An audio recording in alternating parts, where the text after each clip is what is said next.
Hi everybody, this is Joshua Kirk back with you guys once again on YouTube, and now it's time for episode 32 of Album of the Day, in which, sorry I didn't get to do one on Saturday because I was going home from camp. I spent a week at an MDA camp, the reason I couldn't do a review on Saturday morning this Saturday was because I was busy, going home from camp and all that stuff, and I had a great time at camp. And before I get into the video, I would just like to thank a couple of people that I got to see play at Merriweather and also got to meet after the show. There's this country artist out there called Casey Musgraves. So I got to meet her and her husband, or her boyfriend, Misa, and Misa's in her band, and I got to meet Casey Musgraves, Misa, and the full band after that show. And it was a great show, and meeting the band was a great experience. So yeah, I'd like to thank Casey Musgraves and Misa, or I don't know how to pronounce Misa's last name, but I'd like to thank Casey Musgraves and Misa for letting me have a great time at the concert, and also letting me have such a great experience meeting you guys, as well as the other guys in the band. So I'd like to thank both of you for that. And the shirt I'm wearing is a French Kiss Records t-shirt.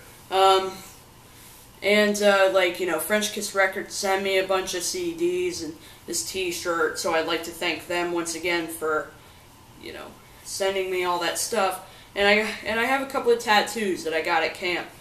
One has a bird on it, and some flames, and a heart, and it says strength on it.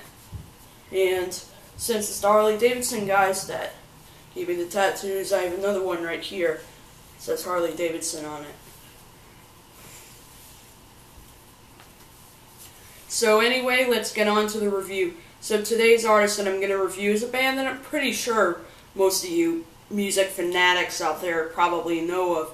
If you don't, well then you probably don't watch the Grammys, and plus you don't really pay much attention to the indie rock scene.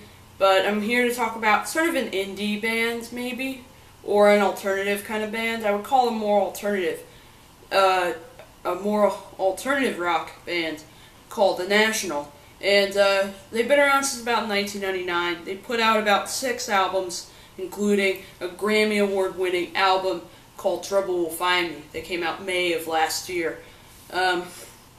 They've also put out a couple of EPs, the Cherry Tree EP in 2004, and the Virginia EP, or something like that, in 2008. But I'm here to review The National's second album, their sophomore album, released on September 2nd, 2003 on Brassland Records. The album is called Sad Songs for Dirty Lovers. And this is an album that I haven't really owned for years. This is actually an album that I just discovered earlier this year because I was just getting to know The National and all their stuff. And let me tell you, when I listened to this album, right off the bat, it became one of my new favorite records of all time.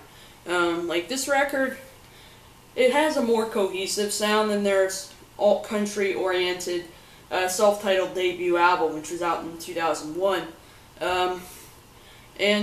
Sad Songs for Dirty Lovers sounds like an appropriate title for this record because these songs, they are sad songs because they're about dirty relationships with bad lovers or something like that.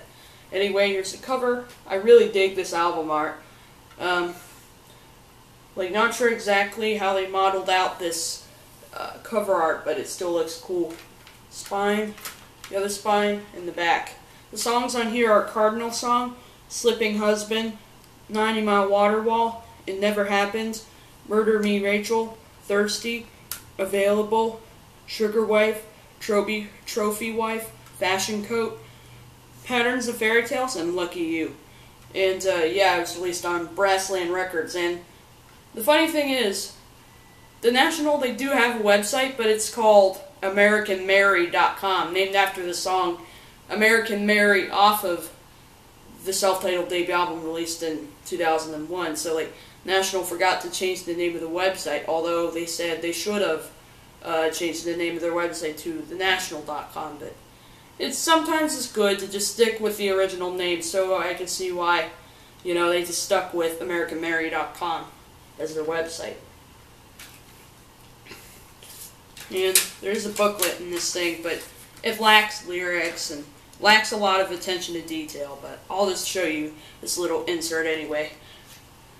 Inside there's the artwork, and then inside it has the liner notes and a few pictures right there. I'll tell you what some of the pictures look like. They're kind of odd, but like the pictures in here are kind of bizarre, but I'll tell you what I think they are anyway.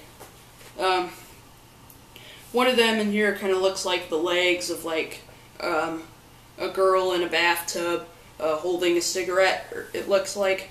And then there's like this person right here next to like this old TV or something. And then there's like a couple of, what looks like a couple of girls, like, you know, swimming in a lake or something like that. And then there's a track listing, including the numbers of songs and the running times of all of them. I'll tell you, there is a cool disc in here. There's a disc, looks really cool. There's like a bird and a brown bird on there, as well as like some pink background on it. And if it looks a little bright on the camera, forgive me for that. And then there's some of the other artwork.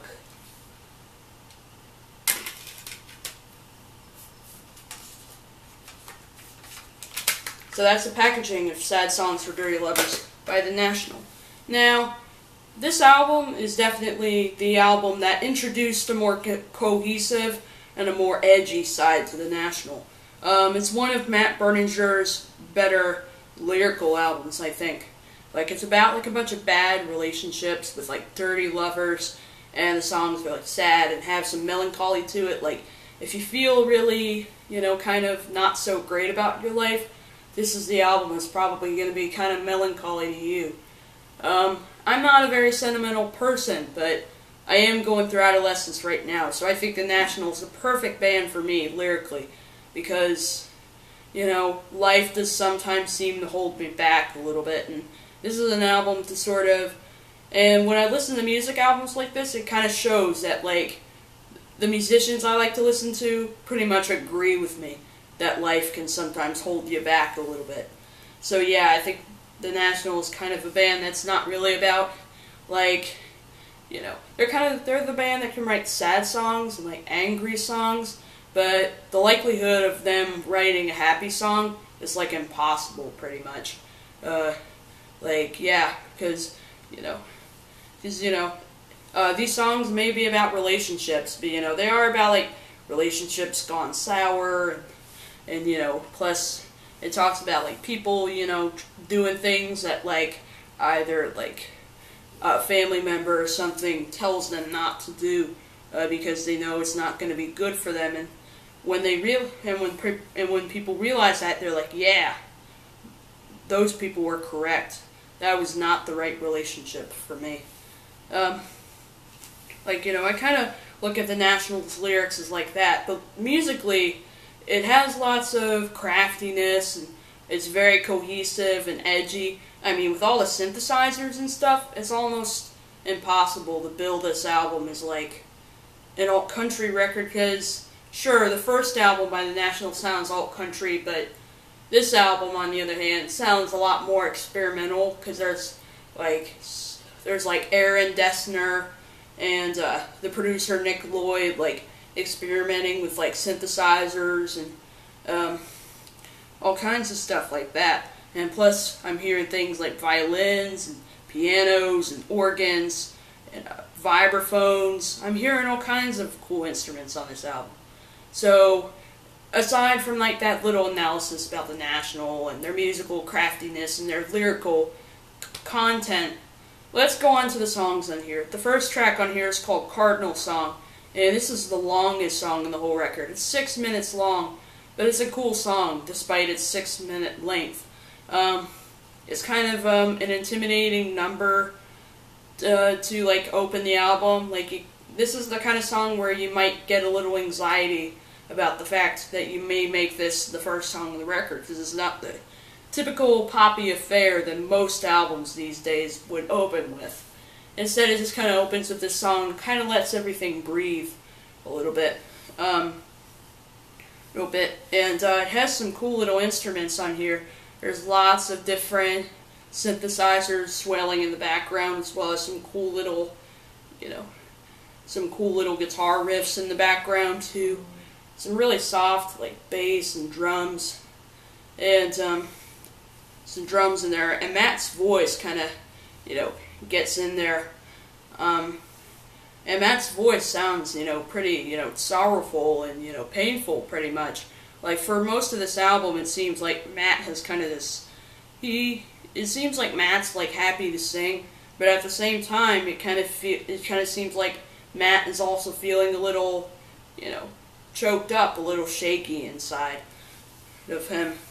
And then there's some cool little instruments coming in. There's like some weird little mandolin type instrument that I'm hearing in here too. And towards the instrumental break of the song, I'm hearing like this real little clave thing in the background, as well as really chill electric piano. And then the song changes a little bit, which makes it a lot more interesting. Like, it then changes into this jubilee of acoustic guitar, piano, and strings. And the strings are provided by Padma Newsome, who has been a touring member of the band for a while. Now he's pretty much retired, because now the touring musicians with the National are Benjamin Lons, who plays trumpet, and Kyle Resnick, who plays, Benjamin Lons plays trombone, and Kyle Resnick plays trumpet. So, those are the two, tour musicians now, but Padma Newsome used to play keyboards and strings with, Padma Newsome used to play keyboards and strings and sing backup vocals with the National. I think his string work on this album absolutely is beautiful.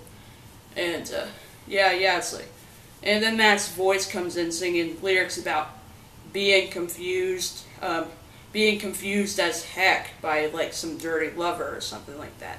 Because it is an album with sad songs because they're about dirty lovers. Track number 2 is called Slipping Husband, and this is a song that's kind of about problems with married life.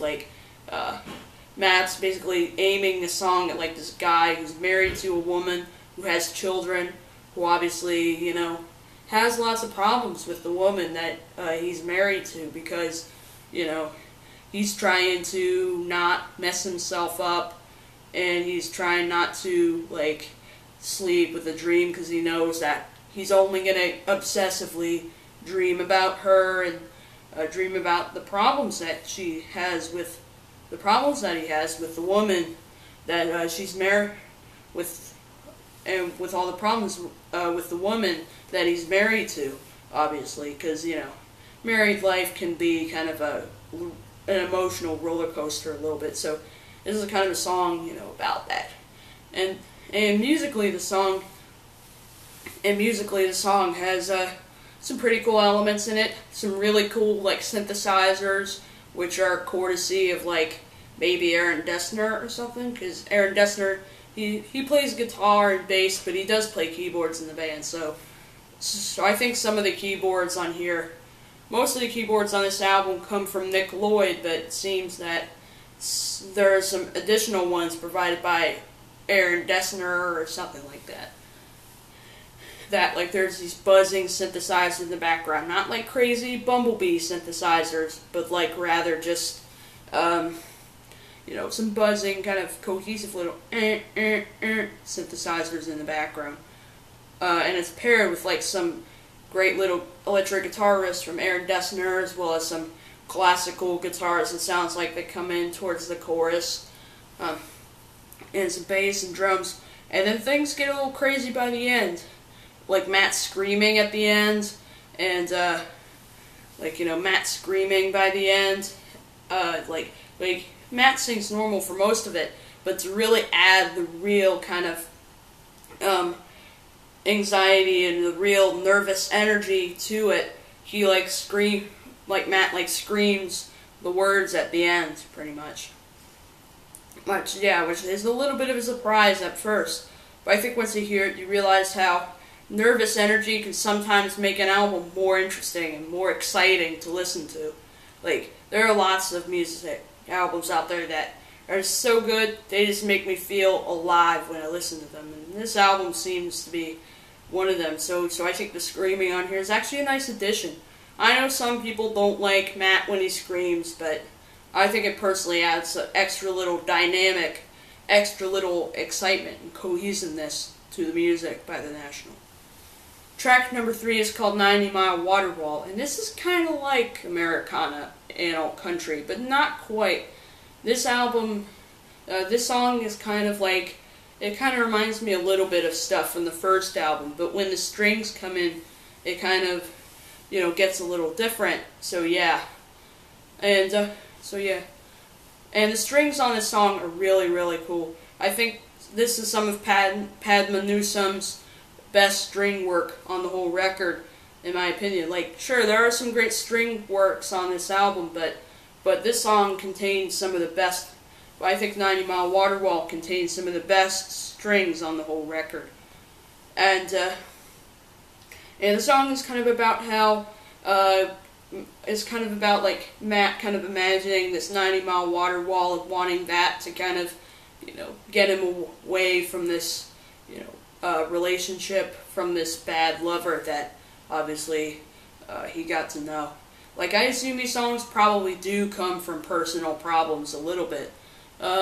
Some of them aren't. Like, I assume some of them are just made up, but it seems like most of them sound like songs that actually come from, like, personal experiences.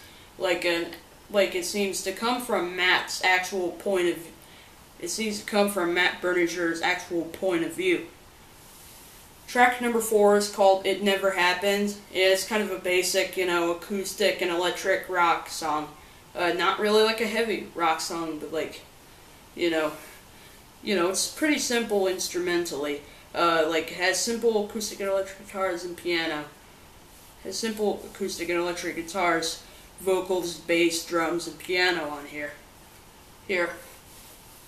And, the lyrics may seem a little out of place on this song. Like, for example, the lyrics like, "Lover, put me in your beautiful bed," because this is really an album about, like, bad relationships and not, like, positive relationships that are, like, romantic. But, instrumentally the song is pretty good, and then towards the middle of it, the song changes a little bit into something different, kind of like Cardinal Song. Like, it changes into this cohesive, experimental rock song, like, with the guitars coming in and the droning little synthesizers in the background, and Matt's vocals aren't heard as prominently on here. So yeah, the song, it's okay by the beginning of it, but by the ending of it, and during the second half of it, during like the back half of the song, is when the song really gets cohesive and creative. Track number 5 is called Murder Me Rachel, and this is kind of a basic punk rock, I guess, kind of song. Not like metal, but like instead like kind of an angry rock song. Like, it's about like Matt talking about like seeing his love with another man, and then getting angry and just wanting the girl to kill him because of the mistake he's made. And instrumentally, it sounds really killer. I mean, the strings on it are pretty, like it has some pretty powerful, like, flaming strings on this one, as well as some pretty loud guitars and drums on here too.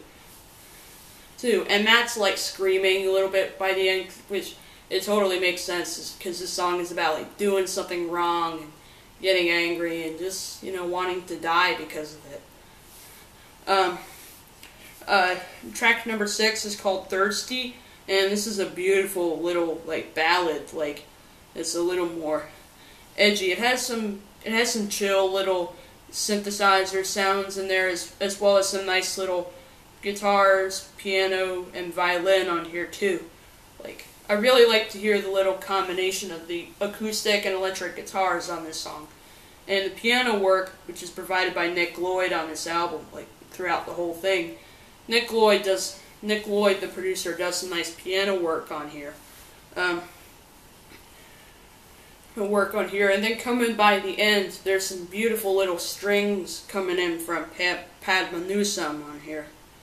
And, this is a song about, like, sometimes, like, not having a hawk in your heart or a dove in your brain, although you do wish for both of those things, because life is just getting darker and darker and getting kind of mundane. Like, this is a song, like, this is an album overall kind of about life being mundane and making it be kind of like a natural disaster, pretty much. Because, you know, everybody experiences disasters. So I think The National is the band that I think has lyrics that I think would connect to absolutely anybody, including me, although I'm not a very sentimental person. And some nice little harmonies on Third State too. In case you're wondering where the harmonies come from on here, they come from Luke Hughett. Like, if you look in the liner notes and see the name Luke Hughett, you'll see that he sang the harmonies on Thirsty, and I think they sound really nice on here. Track number 7 is called Available, which is, once again, kind of a song lyrically kind of violent, and, you know, kind of like Murder Me Rachel. And plus, just like Murder Me Rachel, it's a song with, like, lots of loud guitars and drums, and especially by the end, it gets all crazy, kind of like Murder Me Rachel, because by the end, Matt is, like, screaming the words, like, you know, just to make it sound really nervous and anxious and kind of, you know, shaky, and, there are some songs where emotionally Matt seems kind of frozen a little bit on some of these songs because of the relationships, because of the bad relationships that the narrator, like, experiences in here. And then by the end, you can't really hear it towards most of the song, but towards the end you can hear this little B3 organ thing accompanying the guitar, which I think sounds really nice and old school. And then, you know, Dessner closes out the song beautifully with his guitar, with his electric guitar riffs. Track number 8 is called Sugar Wave, and this is a creepier, weirder track on here, but at the same time, really, really cool. Like, there are some albums out there with some songs on it that creep me out, but in a good way, not in, like, a way that, like, prevents me from listening to it or any of that, but just, you know, like I don't know why, but just songs that creep me out on albums actually intrigue me. Man, this song is totally one of them. It doesn't really have as much real drums as there is, like, kind of this program beat, like this program drum beat, not like this big, bouncy, bassy beat that you hear today, but like a little boom, boom, boom, boom. It sounds like a little drum machine coming from a synthesizer or something like that. And then coming in, there's some acoustic guitars and some creepy little vocal harmonies of, like, I'm the butterfly in the background. So yeah, like I'm talking about, like, you know, and by the way, since I'm talking about music here, I'm talking about, like, creepy in a good way, not creepy in a bad way, like, just creepy in a good way. And then coming in, there's, like, this weird little, you know, synthesizer, and the strings come in, adding really nice flavor to the song, as well as what sounds like a glockenspiel or something. And then towards the end, there's this French horn that comes in, which really also adds another unique flavor to the song. And the lyrics are pretty simple.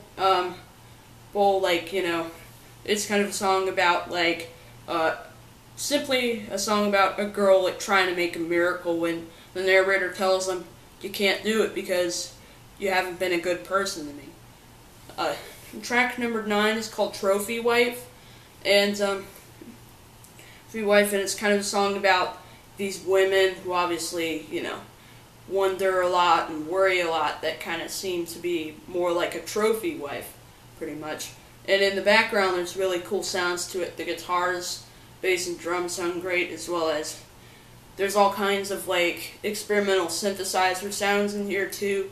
And then by the bridge, there's a nice little organ in the background too. Track number 10 is called Fashion Coat, and this is a short little 2-minute track about, like, you know, lovers trying to do a 180 and trying to not want a man anymore, really. Like the narrator saying, like, little fashion coat, don't you think I look pretty anymore? More, pretty much. But yeah, and then there's some nice little piano and keyboard work on here.